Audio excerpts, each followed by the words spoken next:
दोस्तों हम लोग अभी इस वीडियो के अंदर 67वीं संयुक्त प्रारंभिक प्रतियोगी परीक्षा जो 30 सितंबर 2022 को ये एग्जाम हुआ था, उन एग्जाम के सभी प्रश्नों को पूरे डिटेल के साथ हम लोग कवर करेंगे। क्वेश्चन नंबर 1 से लेके क्वेश्चन नंबर 80 तक हम लोग इस वीडियो के अंदर कवर करेंगे। बाद बाकी 80 के बाद से जो 81 से लेके 150 नंबर तक का प्रश्न रहेगा, हम लोग उसको दूसरे वीडियो में यानी कि पार्ट 2 के अंदर कवर करने वाले हैं। और इस वीडियो को देखने के बाद आपको आइडिया लगेगा कि किस तरह का बीपीएससी एग्जाम में प्रश्न पूछती है, और उसी के अकॉर्डिंग आने वाले एग्जाम में आप लोगों को प्रश्न देखने के लिए मिल सकता है। तो ये वीडियो आप किसी भी बिहार के अंदर जो शिक्षक भर्ती की एग्जाम होने वाला है, चाहे आप 1 to 5 में किसी भी कैटेगरी से किसी भी क्लास के लिए शिक्षक अभ्यर्थी हैं, तो आपके लिए वीडियो महत्वपूर्ण होने वाला है। तो इस वीडियो के अंदर आप लोग शुरू से अंत तक देखिएगा। साथ साथ में अगर 69th नंबर का बीपीएससी एग्जाम की तैयारी करते हैं तो भी आपके लिए अति महत्वपूर्ण होने वाला है, क्योंकि आपको आइडिया लगेगा यहाँ से किस प्रकार के प्रश्न पूछे जाते हैं। तो इस वीडियो के अंदर आप लोग शुरू से अंत तक बने रहिएगा। चलिए इस वीडियो को शुरू करते हैं दोस्तों। देखिए क्वेश्चन नंबर 1 में है 1946 ईस्वी में गठित अंतरिम सरकार के मंत्रिमंडल में श्रम विभाग किसे सौंपा गया था। तो सबसे पहले ये जानते हैं कि अंतरिम सरकार का गठन गठित अंतरिम सरकार का गठन ये जो हुआ था 2 सितंबर 1946 ईस्वी को। 2 सितंबर 1946 ईस्वी को अंतरिम सरकार का गठन किया गया था।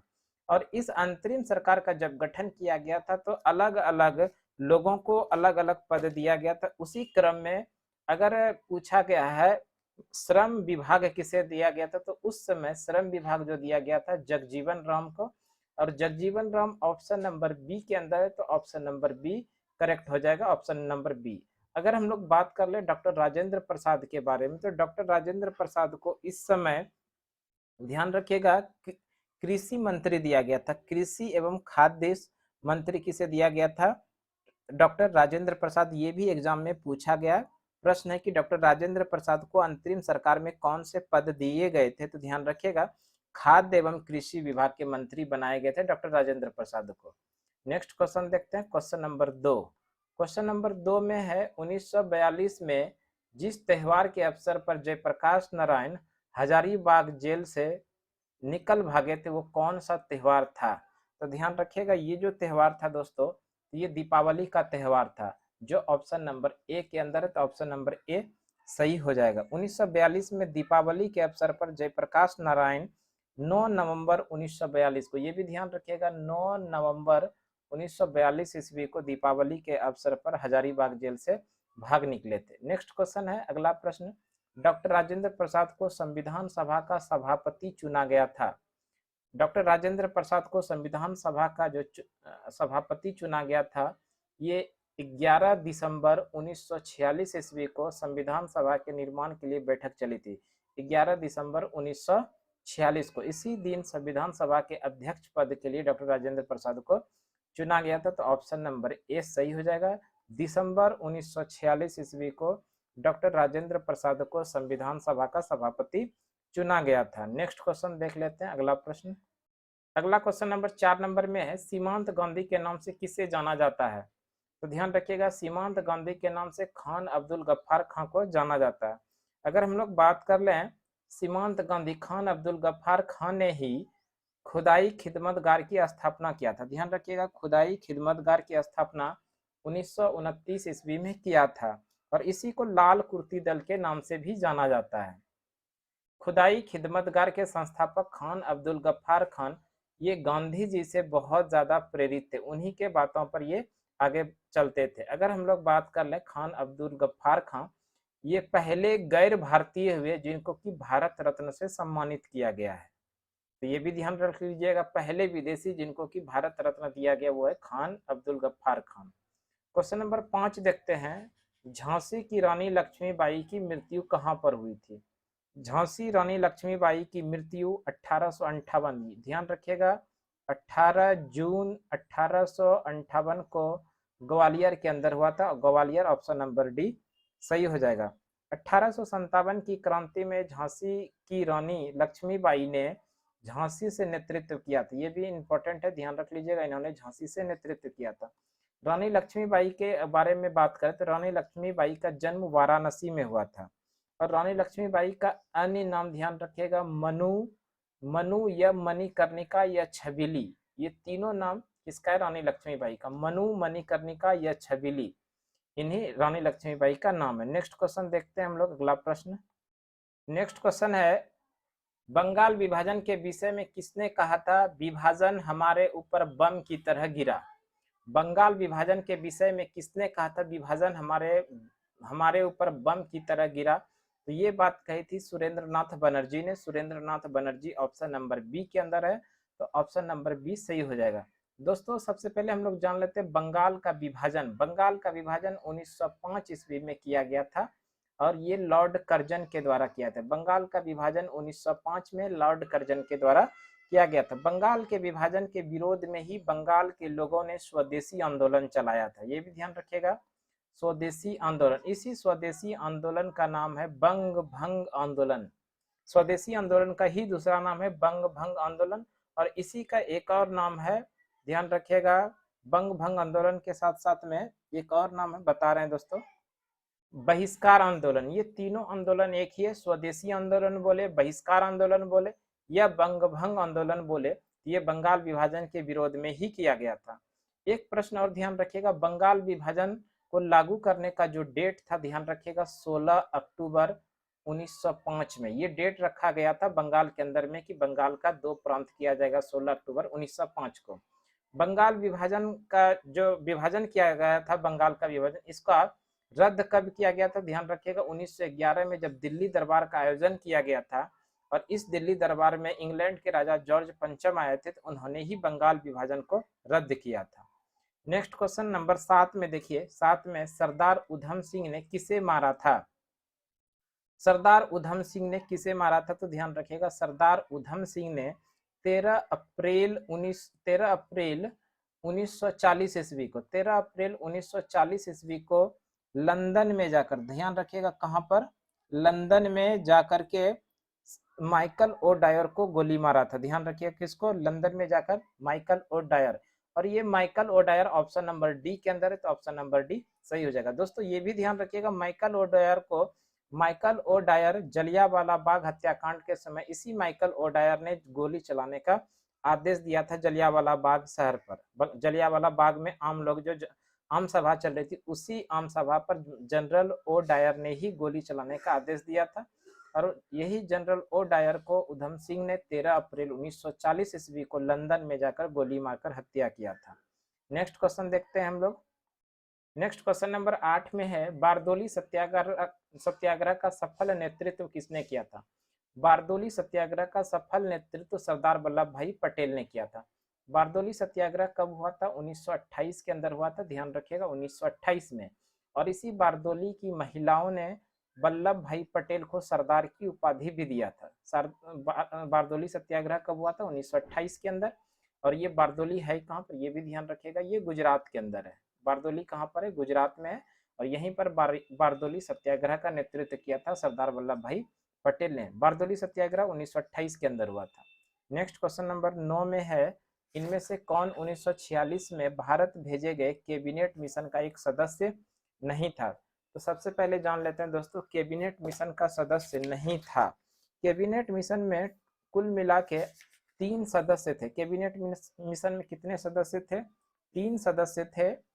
लॉर्ड पेंथिंग्स लॉरेंस तो इसके सदस्य थे, स्टेफर्ड क्रिप्स भी थे, और एबी अलेक्जेंडर भी थे। तो कौन नहीं थे? ध्यान रखिएगा, रैमजे मैकडोनाल्ड जो थे 1946 में भारत भेजे गए कैबिनेट मिशन के सदस्य नहीं थे, तो ऑप्शन नंबर सी सही हो जाएगा।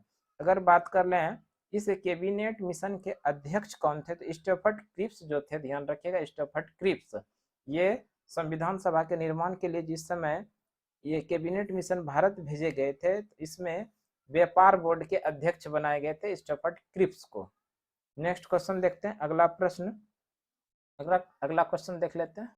दोस्तों एक क्वेश्चन यहाँ पर और ध्यान रखिएगा, 1946 में जब कैबिनेट मिशन भारत आया तो इसको ब्रिटेन के उस समय प्रधानमंत्री जो था क्लेमेंट एटली थे। ये भी ध्यान रखिएगा, एग्जाम में पूछा गया किसने इसको भेजा था? क्लेमेंट एटली ने। नेक्स्ट क्वेश्चन देखते हैं हम लोग।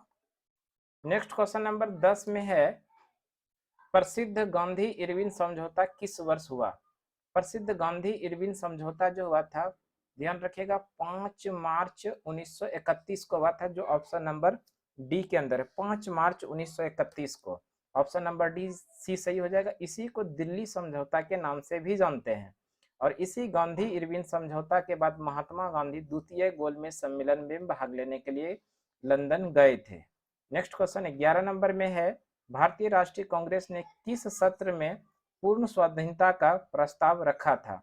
भारतीय राष्ट्रीय कांग्रेस के लाहौर अधिवेशन, जिसकी अध्यक्षता पंडित जवाहरलाल नेहरू ने किया था, इसी अधिवेशन में पूर्ण स्वाधीनता का प्रस्ताव पारित किया गया था। तो ऑप्शन नंबर डी सही हो जाएगा। 1929 के लाहौर अधिवेशन की अध्यक्षता पंडित जवाहरलाल नेहरू ने किया था। इसी अधिवेशन के बाद सभी कांग्रेसियों ने पूर्ण स्वाधीनता दिवस भी मनाया था, और पहली बार 26 जनवरी को तभी से भारत के अंदर में स्वाधीनता दिवस के रूप में मनाया जा रहा था। नेक्स्ट क्वेश्चन देखते हैं हम लोग। नेक्स्ट क्वेश्चन है सुभाष चंद्र बोस ने निकोबार द्वीप समूह का क्या नाम दिया? सुभाष चंद्र बोस ने निकोबार द्वीप समूह का जो नाम दिया वो स्वराज द्वीप दिया।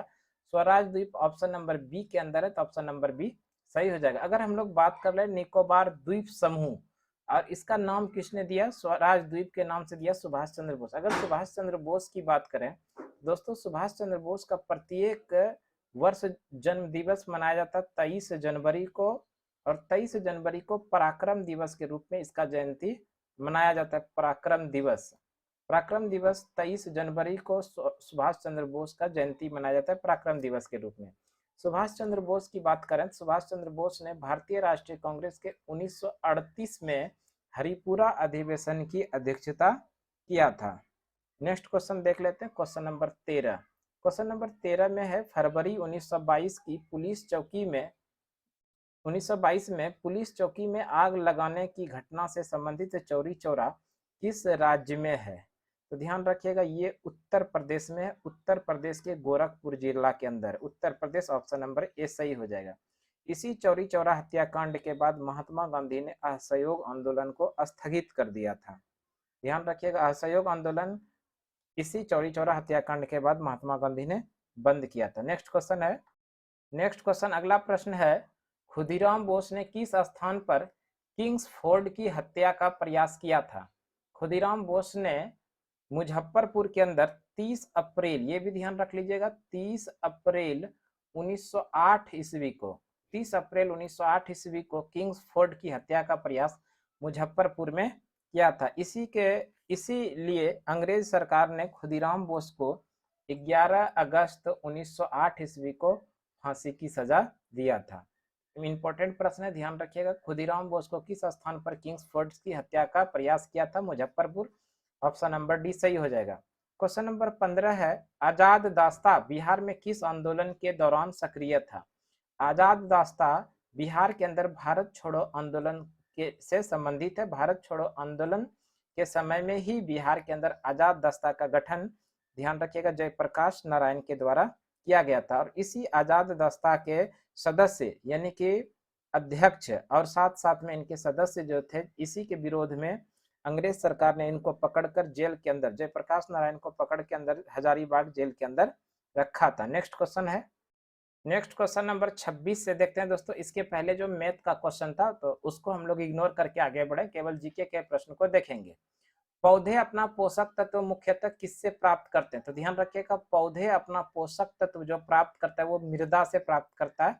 मृदा ऑप्शन नंबर ए में है, तो ऑप्शन नंबर ए सही हो जाएगा। नेक्स्ट क्वेश्चन है 27 नंबर, पाइन, फर, स्प्रूस, सेडार, लार्च एवं साइप्रस आदि मशहूर लकड़ी उत्पादक पौधे में से बहुत से भारत के पहाड़ी क्षेत्रों में भी पाए जाते हैं। ये सभी क्या कहलाते हैं? तो ध्यान रखिएगा, ये सभी अनावृत बीजी कहलाते हैं। अनावृत बीजी ऑप्शन नंबर सी के अंदर है, तो ऑप्शन नंबर बी सही हो जाएगा। ऑप्शन नंबर सी अनावृत बीजी कहलाते हैं।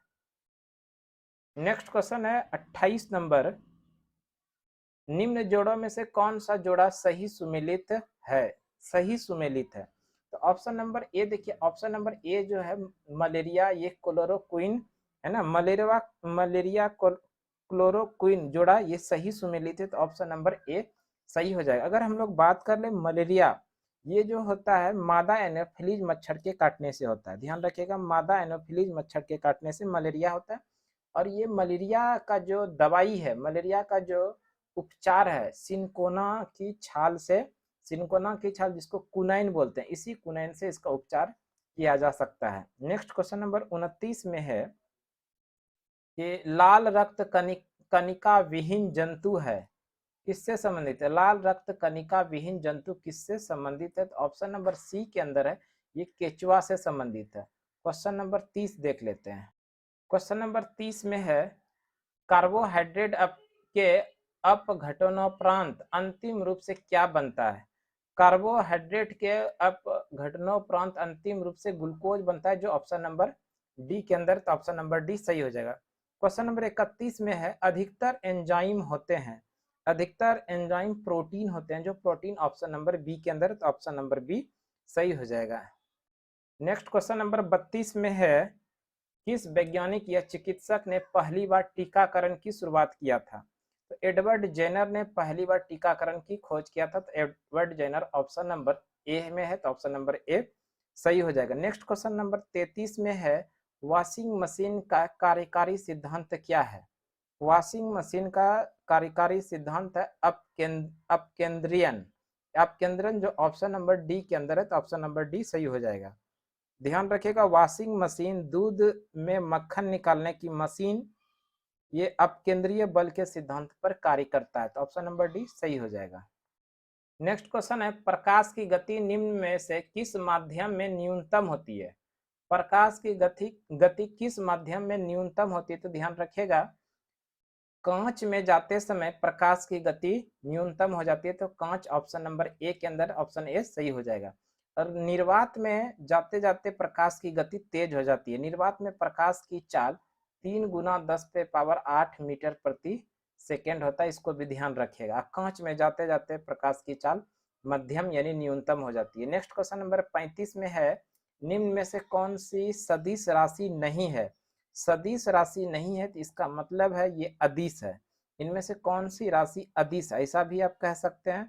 तो ध्यान रखिएगा, बल आघूर्ण यानी टॉर्क जो है ये अदिश राशि है, ऑप्शन नंबर डी सही हो जाएगा, ऑप्शन नंबर डी सही हो जाएगा। दोस्तों ऑप्शन नंबर डी सही नहीं होगा, इसका विस्थापन, वेग और बल आघूर्ण, ये तीनों अदिश ही राशि है। ध्यान रखिएगा, ये तीनों जो है ये तीनों सदिश राशि है, ये तीनों सदिश राशि है, इंपॉर्टेंट है, कई बार पूछा गया। सदिश राशि को आप ऐसे भी याद रख सकते हैं, उसके आगे में देखिए ये वो वाला कहीं ना कहीं शब्द मिलेगा, तो ये वो वाला अगर शब्द मिल रहा है तो इसका मतलब वो सदिश राशि है। जबकि ये तीनों तो सदिश है, तो इसमें होना चाहिए क्या? अदिश। तो अदिश गति जो है एक प्रकार का ये अदिश, ये सदिश नहीं है, तो ऑप्शन नंबर बी सही हो जाएगा, बी सही कर लीजिएगा। नेक्स्ट क्वेश्चन है, नेक्स्ट क्वेश्चन है यदि धरती की घूमने की गति घूर्णन बढ़ा दी जाए तो भूमध्य रेखा पर पिंड का वजन घट जाएगा यानी ऑप्शन नंबर सी सही हो जाएगा। नेक्स्ट क्वेश्चन नंबर 37 है गति का सर्वप्रथम किसने प्रतिपादित किया था? गति को सर्वप्रथम प्रतिपादित गैलीलियो ने किया था, ध्यान रखिएगा, गैलीलियो, ऑप्शन नंबर बी सही हो जाएगा। गति का सर्वप्रथम परिभाषित किया था गैलीलियो ने, जबकि गति का नियम न्यूटन ने दिया है। दोनों अलग अलग सवाल है दोस्तों। गति को सर्वप्रथम परिभाषित किया था गैलीलियो ने और गति का नियम दिया था न्यूटन ने। गति के कितने नियम दिया है? 3 नियम दिया। इसको आप ऐसे याद रख सकते हैं, जड़ से क्रिया, जड़ से क्रिया, इस तरह से याद रख सकते हैं। न्यूटन ने गति के जो 3 नियम दिया, ये जड़ से हो जाएगा जड़त्व का नियम, शेष हो जाएगा संवेग का नियम और क्रिया से हो जाएगा क्रिया प्रतिक्रिया। ये 3 नियम दिया है न्यूटन ने, गति के 3 नियम। क्वेश्चन नंबर 38 में है किस नियम के अनुसार समान ताप और दाब पर सभी गैस के निश्चित आयतन में अणुओं की संख्या समान होती है?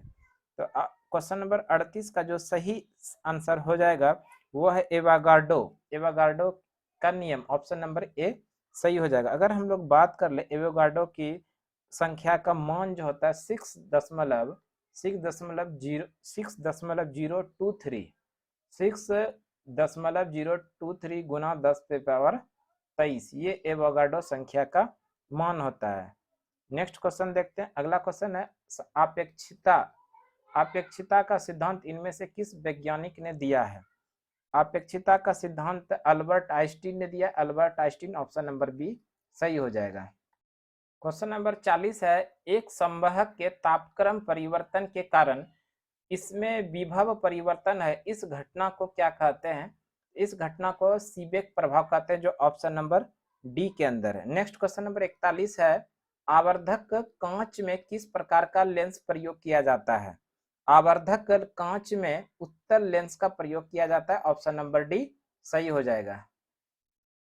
क्वेश्चन नंबर 42 में है, चुंबकत्व का अनुचुंबकीय सिद्धांत निम्न में से किसके द्वारा प्रदर्शित होता है? चुंबक का अनुचुंबकीय सिद्धांत निम्न में से किसके द्वारा प्रदर्शित होता है? तो प्लेटिनम के द्वारा, ऑप्शन नंबर ए सही हो जाएगा। नेक्स्ट क्वेश्चन नंबर 43 है, 43, परमाणु के नाभिक में मूल कण क्या होते हैं? परमाणु के नाभिक में मूल कण प्रोटॉन एवं न्यूट्रॉन होते हैं। प्रोटॉन एवं न्यूट्रॉन, जो ऑप्शन नंबर डी के अंदर है, तो ऑप्शन नंबर डी सही हो जाएगा। क्वेश्चन नंबर 44 में है, जिस धातु कर्म प्रक्रिया के अंतर्गत धातु मिश्रित अवस्था में पाई जाती है वह क्या, उसे क्या कहते हैं? ध्यान रखिएगा, उसे परगलन कहते हैं, जो ऑप्शन नंबर बी के अंदर। क्वेश्चन नंबर 45 में है, निम्न में से कौन पीतल के घटक हैं? पीतल के घटक तांबा और जस्ता है। तांबा और जस्ता, ऑप्शन नंबर बी सही हो जाएगा। नेक्स्ट क्वेश्चन 46 देख लेते हैं। क्वेश्चन नंबर 46 में है, निम्न में से किसे अनबुझा चूना कहते हैं? CaO यानी क्विक लाइम कहते हैं CaO को, अनबुझा चूना CaO, ऑप्शन नंबर बी सही हो जाएगा। नेक्स्ट क्वेश्चन नंबर 47 में है, जंग लगे लोहे का वजन में निम्न में से कौन सा परिवर्तन होता है? जंग लगे लोहे पहले बढ़ता है फिर घटता है, पहले बढ़ता है फिर घटता है, ऑप्शन नंबर डी के अंदर है, तो ऑप्शन नंबर डी सही हो जाएगा। नेक्स्ट क्वेश्चन नंबर 48 है, निम्न में से श्वेत धातु भी कहते हैं। श्वेत धातु प्लेटिनम को कहते हैं। प्लेटिनम ऑप्शन नंबर डी के अंदर है, तो ऑप्शन नंबर डी सही हो जाएगा। प्लेटिनम यानी व्हाइट मेटल। प्लेटिनम की परमाणु संख्या 78 होता है, इसको भी ध्यान रख लीजिएगा, परमाणु संख्या 78। नेक्स्ट क्वेश्चन देखते हैं, क्वेश्चन नंबर 49 में है, उत्कृष्ट धातुओं के संदर्भ में वाक्यों पर विचार कीजिए। उत्कृष्ट यानी नोबेल धातु है ना। उत्कृष्ट धातु की बात करें तो उत्कृष्ट धातुएं प्रकृति में शुद्ध रूप से प्राप्त होती है। उत्कृष्ट धातु प्रकृति में शुद्ध रूप में प्राप्त होती है। 2 नंबर में यूरेनियम। यूरेनियम एवं सीसा उत्कृष्ट धातु के उदाहरण हैं। उपरोक्त में से कौन सा कथन सही है? तो ध्यान रखिएगा, ऑप्शन नंबर जो बी है, उत्कृष्ट धातु के संदर्भ में सही जो है, धातुएं प्रकृति में शुद्ध रूप से पाई जाती है, शुद्ध रूप से पाई जाती है, तो ऑप्शन नंबर बी सही हो जाएगा। केवल कथन 2 यानी कि यूरेनियम एवं सीसा उत्कृष्ट धातु है और यह उदाहरण है, तो ऑप्शन नंबर बी सही हो जाएगा। ऑप्शन नंबर बी केवल एक सही है, उत्कृष्ट धातुएं प्रकृति में शुद्ध रूप से प्राप्त होती है, ऑप्शन नंबर ए सही हो जाएगा। ध्यान रखिएगा, ऑप्शन नंबर ए नहीं, केवल एक, और केवल एक है ऑप्शन नंबर बी में, तो ऑप्शन नंबर बी सही हो जाएगा। नेक्स्ट क्वेश्चन देखते हैं, क्वेश्चन नंबर 51 में है, निम्न कथनों पर विचार कीजिए। शुद्ध जल में नमक को घोलने से जल का क्वथनांक बढ़ जाता है एवं जल का हिमांक घट जाता है। ये तो बिल्कुल सही है। ये कथन नंबर 1 जो है ये बिल्कुल सही है कि जल में अगर नमक का घोल मिलाएंगे तो क्वथनांक बढ़ेगा और इसका हिमांक वो घटेगा। अब देखते हैं कथन 2, जल में जब मिथाइल अल्कोहल डालते हैं तो जल का क्वथनांक घटता है, तो ये भी कथन सही है। तो इस तरह से ये कथन जो है, कथन 1 नमक एवं मिथाइल अल्कोहल की तरह व्यवहार करते हैं, ये ऑप्शन नंबर बी ये सही है। ध्यान रखिएगा, ऑप्शन नंबर बी सही है। ए बी नहीं दोस्तों, ए सही है। ये दोनों कथन क्या है, बिल्कुल सही है। शुद्ध जल में नमक घोलने से जल का क्वथनांक बढ़ जाता है एवं जल का हिमांक घट जाता है। और नंबर 2 में है, जल में जब मिथाइल अल्कोहल डालते हैं तो जल का क्वथनांक घट जाता है। तो दोनों कथन सही है, दोनों कथन 1 एवं दोनों सही है, तो ऑप्शन नंबर ए सही हो जाएगा।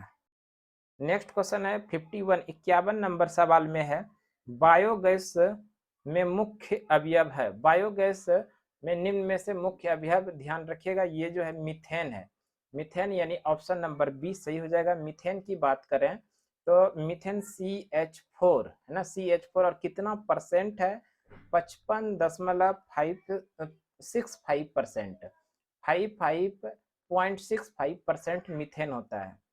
नेक्स्ट क्वेश्चन देखते हैं, निम्न में से किस रसायन के कारण पटाखा फूटने से चमकदार लाल रंग दिखाई देता है। इंपॉर्टेंट प्रश्न है। अगर लाल रंग की बात करें तो स्ट्रोंसियम है, स्ट्रोंसियम के कारण ही पटाखा फूटने पर लाल दिखाई पड़ता है। ऑप्शन नंबर बी सही हो जाएगा। अगर बात कर लें कि पटाखा फटने पर हरा रंग हो तो वो बेरियम के कारण होता है। हरा रंग किसके कारण होता है, बेरियम के कारण। और एक प्रश्न ध्यान रखिएगा, पटाखे की लाल रोशनी, ये तो बता ही दिए स्ट्रोंसियम के कारण लाल, और इसके अलावा ध्यान रखिएगा पटाखे में पीली रोशनी, ये सोडियम नाइट्रेट के कारण होती है, sodium nitrate. Next question number 53, question number 53 में है लवणता युक्त वातावरण प्रेमी पौधे निम्न में से क्या कहते हैं।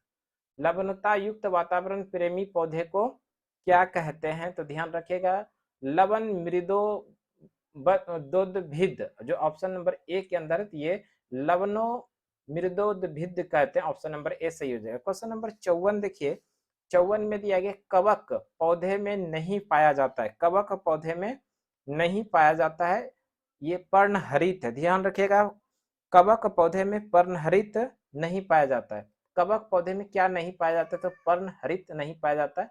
ये पर्णहरित के कारण पौधे का जो हरा रंग होता है इसी पर्णहरित के कारण होता है। नेक्स्ट क्वेश्चन है 55 नंबर क्वेश्चन। क्वेश्चन नंबर 55 में है दोस्तों, परागन की सुपरिभाषा है। परागन की सुपरिभाषा क्या है, तो ध्यान रखिएगा अगर परागन की सुपरिभाषा की बात करें तो इसके लिए जो सही आंसर होगा, परागकण का पराग केसर से क्लोम छिद्र तक स्थानांतरित होने की क्रिया है, जो ऑप्शन नंबर बी के अंदर है।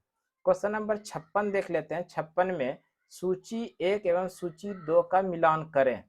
दोस्तों सूची 1 एवं सूची 2 का मिलान करना है, तो सूची 1, और ये करंट का क्वेश्चन है दोस्तों, करंट का क्वेश्चन में ये चेंज भी हो गया, तो इसलिए क्वेश्चन नंबर हम लोग 57 देख लेते हैं। क्वेश्चन नंबर 57 में है बिहार में ऑपरेशन प्रहार संबंधित है किससे। अगर बात कर ले बिहार में ऑपरेशन प्रहार का संबंध है शराबबंदी से, जो ऑप्शन नंबर ए के अंदर है, तो ऑप्शन नंबर ए सही हो जाएगा। दोस्तों 2016 से ही बिहार के अंदर शराबबंदी है, ध्यान रखिएगा 2016 से ही बिहार के अंदर शराबबंदी। नेक्स्ट क्वेश्चन नंबर 58 में है बिहार के ऋतिक आनंद ने ब्राजील में आयोजित 24वें समर डेम्फ बैडमिंटन ओलंपिक में भारत के लिए कौन सा पदक जीता था, तो स्वर्ण पदक जीता था। ऑप्शन नंबर बी सही हो जाएगा। क्वेश्चन नंबर 59 में है बिहार, हाल ही में बिहार के किस स्थान पर उत्तर भारत का पहला बर्ड रिंगिंग स्टेशन खोला गया, ये भागलपुर के अंदर। ऑप्शन नंबर बी सही हो जाएगा। क्वेश्चन नंबर 60 में है 60 नंबर क्वेश्चन, निम्न में से किसे बिहार में गिद्ध संरक्षण योजना शुरू किया है। निम्न में से किसने बिहार में गिद्ध संरक्षण योजना शुरू किया है, तो ध्यान रखिएगा वाल्मीकि टाइगर रिजर्व के अंदर गिद्ध संरक्षण योजना की शुरुआत किया गया। नेक्स्ट क्वेश्चन 61 नंबर क्वेश्चन देखते हैं। क्वेश्चन नंबर 61 में है दोस्तों, सुनंदनी कार्यक्रम संबंधित है। सुनंदनी कार्यक्रम ये आंगनवाड़ी कार्यकर्ता से संबंधित है। ऑप्शन नंबर बी सही हो जाएगा। नेक्स्ट क्वेश्चन 62 नंबर प्रश्न, 62 नंबर क्वेश्चन है। 62 नंबर में सवाल में दोस्तों देख लेते हैं हम लोग। 62 नंबर क्वेश्चन है, जुलाई 2022 में किस देश के पूर्व प्रधानमंत्री शिंजो अबे की चुनाव अभियान के दौरान गोली मारकर हत्या कर दिया। ये जापान के पूर्व प्रधानमंत्री थे। ऑप्शन नंबर सी सही हो जाएगा। दोस्तों जापान के वर्तमान समय में मुख्यमंत्री का अगर नाम पूछे तो ध्यान रखिएगा फुमियो किशिदो जापान के वर्तमान समय में मुख्यमंत्री है, सॉरी प्रधानमंत्री है। जापान के वर्तमान समय में प्रधानमंत्री फुमियो किशिदो है। नेक्स्ट क्वेश्चन देखते हैं 63 नंबर, संयुक्त राष्ट्र महासभा ने बहुभाषावाद पर एक भारत प्रायोजित प्रस्ताव अपनाया है, जिसमें पहली बार किस भाषा का उल्लेख किया गया है, तो ध्यान रखिएगा पहली बार जो भाषा का उल्लेख किया गया वो हिंदी है। नेक्स्ट क्वेश्चन नंबर 64 देख लेते हैं 64। क्वेश्चन नंबर 64 में यूक्रेन के रूस के सैन्य अभियानों पर चर्चा करने के लिए महासभा के आपातकालीन सत्र की अध्यक्षता किसने किया था? तो ध्यान रखिएगा, इसकी अध्यक्षता अब्दुल्ला शाहिद ने किया था, जो ऑप्शन नंबर बी के अंदर है। तो ऑप्शन नंबर बी सही हो जाएगा। 65 नंबर क्वेश्चन में है, भारत ने फरवरी 2022 में युद्ध प्रभावित यूक्रेन से भारतीयों को लाने के लिए किस मिशन के तहत लोगों को निकाला? तो ध्यान रखिएगा, ऑपरेशन गंगा। 65 का जो सही आंसर होगा, ऑपरेशन गंगा के तहत यूक्रेन से भारत के लोगों को सुरक्षित निकाला गया, ऑपरेशन गंगा। ऑप्शन नंबर ए सही हो जाएगा। नेक्स्ट क्वेश्चन है, हाल ही में चीन ने सकतेंग वन्य जीव अभ्यारण्य के आसपास पर अधिकारों का दावा किया, यह दावा करते हुए कि यह एक विवादित क्षेत्र। यह वन्य जीव अभ्यारण्य कहाँ स्थित है? तो ध्यान रखिएगा, ये जो वन्य जीव अभ्यारण्य है ये बांग्लादेश में स्थित है। ऑप्शन नंबर ए सही हो जाएगा। भूटान के अंदर स्थित है दोस्तों। ऑप्शन नंबर बी सी सही हो जाएगा। संकतेंग वन्य जीव अभ्यारण्य आसपास के क्षेत्रों में प्राधिकार का दावा किया, यह दावा करते हुए कि विवादित क्षेत्र है। यह वन्य जीव अभ्यारण्य कहां पर स्थित है? ध्यान रखिएगा, भूटान के अंदर। नेक्स्ट क्वेश्चन देखते हैं हम लोग। अगला क्वेश्चन है, 2023 में G20 शिखर सम्मेलन की मेजबानी के लिए भारत के किस राज्य या केंद्र शासित प्रदेश को चुना गया है? तो ध्यान रखिएगा, दिल्ली। ऑप्शन नंबर ए सही हो जाएगा, दिल्ली ये चुना गया है। नेक्स्ट क्वेश्चन है, संयुक्त राष्ट्र शांति अभियानों के संदर्भ में निम्नलिखित कथनों पर विचार कीजिए। कथन एक है, संयुक्त राष्ट्र संघ शांति रक्षक बल का प्रयोग केवल अपनी आत्मरक्षा के लिए कर सकते हैं। ये बिल्कुल कथन गलत है। शांति स्थापना अभियान केवल संयुक्त राष्ट्र सुरक्षा परिषद के एक प्रस्ताव द्वारा वापस लिया जा सकता है। ये बिल्कुल सही है। संयुक्त राज्य अमेरिका संयुक्त राष्ट्र शांति अभियान में सबसे बड़ा बजट योगदान करता है, ये भी सही है। तो इस तरह से कथन 2 और कथन 3 बिल्कुल सही है। अब देख लेते किस ऑप्शन में कथन 2 एवं कथन 3 सही है। तो ऑप्शन नंबर सी के अंदर कथन 2 और कथन 3 सही है, तो ऑप्शन नंबर सी सही हो जाएगा। नेक्स्ट क्वेश्चन देखते हैं। क्वेश्चन नंबर 69 में है, हाल ही में किस देश में संयुक्त अरब अमीरात के साथ एक मुक्त व्यापार समझौते पर हस्ताक्षर किया गया है? तो ऑप्शन नंबर बी जो है इजराइल। यहाँ कहां पर किया गया? इजराइल के अंदर किया गया। क्वेश्चन नंबर 70 में है, आर्कटिक की जलवायु की निगरानी के लिए किस देश ने अपना पहला उपग्रह आर्कटिका M लॉन्च किया है? तो इस प्रश्न का जो सही आंसर होगा, रूस ने जलवायु की निगरानी के लिए अपना पहला उपग्रह आर्कटिका M लॉन्च किया है। क्वेश्चन नंबर 71 में है, T20 इंटरनेशनल में 3000 रन पार करने वाले प्रथम खिलाड़ी कौन बने हैं? बेहद इंपॉर्टेंट सवाल है। T20 इंटरनेशनल में 3000 रन पार करने वाले पहले खिलाड़ी Virat Kohli. Option number B सही हो जाएगा। क्वेश्चन नंबर 72 में है, कोविड-19 टीकाकरण जून 2022 की पूर्णता को सुनिश्चित करने के लिए शुरू किए गए अभियान का क्या नाम है? तो ये हर घर दस्तक अभियान है, जो ऑप्शन नंबर बी के अंदर है, तो ऑप्शन नंबर बी सही हो जाएगा। नेक्स्ट क्वेश्चन है, 30 जून 2022 के बाद महाराष्ट्र के नए मुख्यमंत्री कौन हैं? एकनाथ शिंदे महाराष्ट्र के मुख्यमंत्री हैं 30 जून 2022 के बाद। ऑप्शन नंबर सी सही हो जाएगा। नेक्स्ट क्वेश्चन है, भारत के 75वें स्वतंत्रता दिवस के अवसर पर किसने हर घर तिरंगा अभियान शुरू किया? ध्यान रखिएगा, ये केंद्र सरकार के द्वारा शुरू किया गया। नेक्स्ट क्वेश्चन है, अगला क्वेश्चन, केंद्र की नई शिक्षा नीति को लागू करने की प्रक्रिया शुरू करने वाला पहला राज्य कौन सा बना है? तो ध्यान रखिएगा, केंद्र की नई शिक्षा नीति लागू करने वाला पहला राज्य जो बना है वो उत्तराखंड बना है। उत्तराखंड ऑप्शन नंबर बी के अंदर है, तो ऑप्शन नंबर बी सही हो जाएगा। क्वेश्चन नंबर 76 देखिए, क्वेश्चन नंबर 76 में करंट अफेयर्स का क्वेश्चन है दोस्तों। तब का कुछ और सवाल था और अभी कुछ और है, तो क्वेश्चन नंबर 77 हम लोग देख लेते हैं। 77 क्वेश्चन नंबर 77 में है, निम्न में से किस मंत्रालय या संगठन ने यूथ इन इंडिया रिपोर्ट 2022 जारी किया है? तो ध्यान रखिएगा, सांख्यिकी और कार्यक्रम कार्यान्वयन मंत्रालय ने हाल ही में मंत्रालय संगठन ने यूथ इन इंडिया रिपोर्ट्स 2022 जारी किया है। तो ऑप्शन नंबर डी करेक्ट हो जाएगा, ऑप्शन नंबर डी सही आंसर हो जाएगा। नेक्स्ट क्वेश्चन देखते हैं, अगला सवाल है, ऑप्शन नंबर डी सही हो जाएगा। क्वेश्चन नंबर 78 में है दोस्तों, खबरों में नजर आने वाली एलावेनिल, क्वालारिवन, श्रेया अग्रवाल और रमिता किस खेल से संबंधित है? तो निशानेबाजी से ये तीनों संबंधित, ऑप्शन नंबर सी सही हो जाएगा। क्वेश्चन नंबर 79 में है, क्वेश्चन नंबर 79 है, हाल ही में अल्पसंख्यक मामले के मंत्रालय का प्रभार किसे दिया गया है? स्मृति ईरानी।